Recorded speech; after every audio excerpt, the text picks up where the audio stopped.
Welcome everyone to my very first edition of Raw Shocking Files.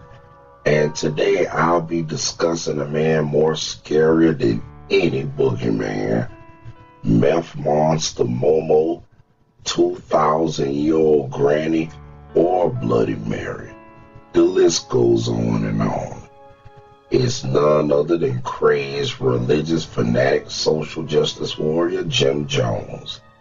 He killed over 900 of his own church members in a nasty, nasty way, poisoning both women and children while gunning down the rest with his demonic armed monsters known as his bodyguards, who later on turned his head into a canoe. Not to be confused with the filthy-looking humbug rapper of the same name. Unfortunately born James Warren Jones, he was an American civil rights preacher, faith leader, and of course a damn cult leader who conspired with his goddamn inner circle to direct a mass suicide and mass murder of his own followers in his jungle commune at Jonestown, Guyana. What a wicked-minded individual. I believe there's plenty of like-minded preachers just like Jones in this world. They just haven't been pushed to kill yet.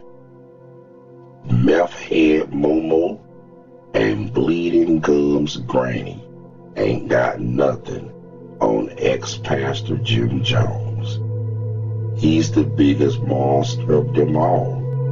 I have chills just talking about him. Now, the People's Temple facility in Redwood Valley, California was finally completed in 1969, and old Jones was ecstatic.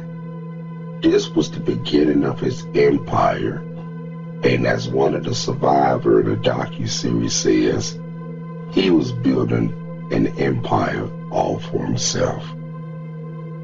Membership in the temple tripled that year, and Jones' power-hungry ass attitude was slowly beginning to manifest. Case in point, he started telling his large congregation that the real purpose of the temple was to promote socialism.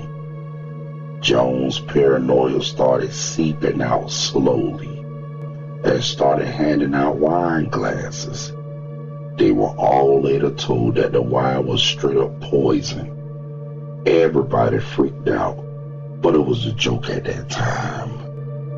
It was a joke at that time because in 1978, he did just that, executing nearly 1,000 of his own church members, with 275 of them being children.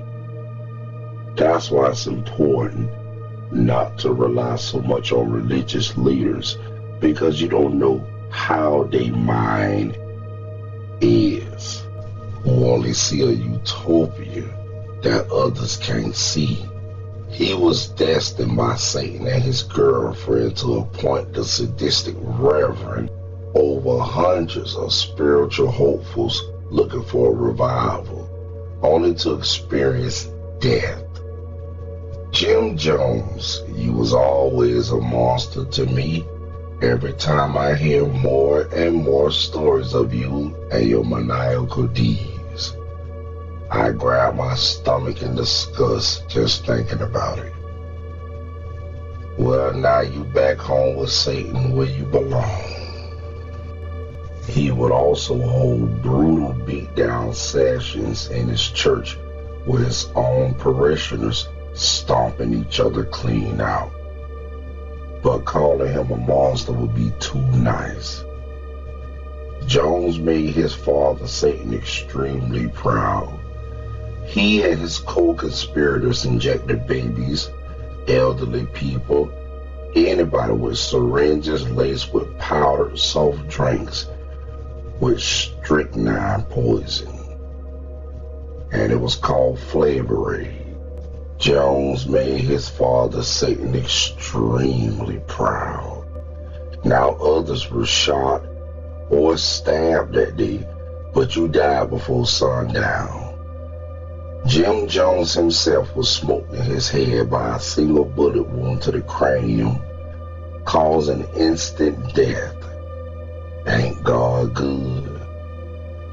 Jones first moved to church from Redwood Valley, California in 1960 to San Francisco in the 1970s, and his congregation swelled to roughly 5,000 members. Many said they were drawn to Jones' inclusive anti-war and anti-capitalist messages. What powers Satan gave him to lure unsuspecting souls, Jim used it to the full.